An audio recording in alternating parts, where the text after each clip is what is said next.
Hi. So in this presentation, we're going to be looking at the last of our 4 modules. So we've talked about phonology, we've talked about morphology, we've talked about the interface between the two, morphophonology, we've talked about syntax. I've hinted that we're going to be talking more about morphophonology and syntax later in the semester. Now we're going to look at the last of them, semantics. And that's going to bring us to this sentence here. Gertrude is a tall, skinny bitch. So now semantics is about linguistic meaning. And I'm going to talk a lot about this as we go, about the difference between linguistic meaning and communicated meaning. That we're going to really have to make a sharp division between those two. I think it's an extremely important distinction to make. But when we're talking about semantics, we're talking specifically about linguistic meaning. In other words, this is part of our mental grammar. This is part of our knowledge of our language, irrespective of how it actually is used. It's just something that we've got here in our subconscious that allows us to use and understand language. So, going to the sentence, Gertrude is a tall, skinny bitch.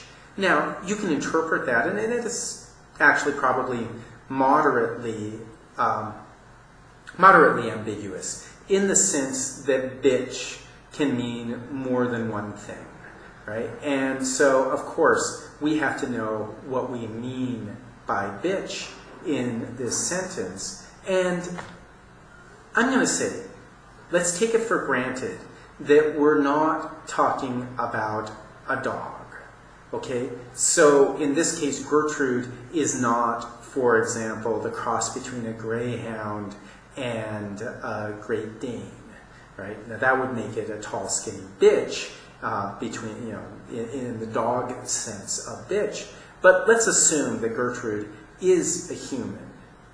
And so now the question is, how do we know if this is true? So somebody comes up to us and says, Gertrude is a tall, skinny bitch.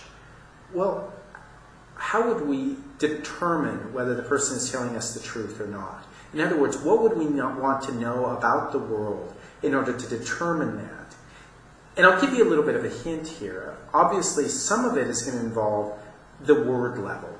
You're going to have to know what each one of these words means, right? Gertrude, tall, skinny, bitch.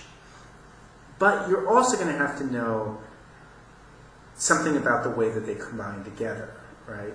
So it would mean something different if we were to add, say, a not into that sentence. Gertrude is not a tall, skinny bitch. It means something very different than Gertrude is a tall, skinny bitch. So it's not just the individual words, but how they combine together, where they are in the sentence, and so on, that is important to us. So we have to know about combinations as well. I'm going to leave this as an exercise to you to think about what we would need to know in order to know whether this is a true sentence or not.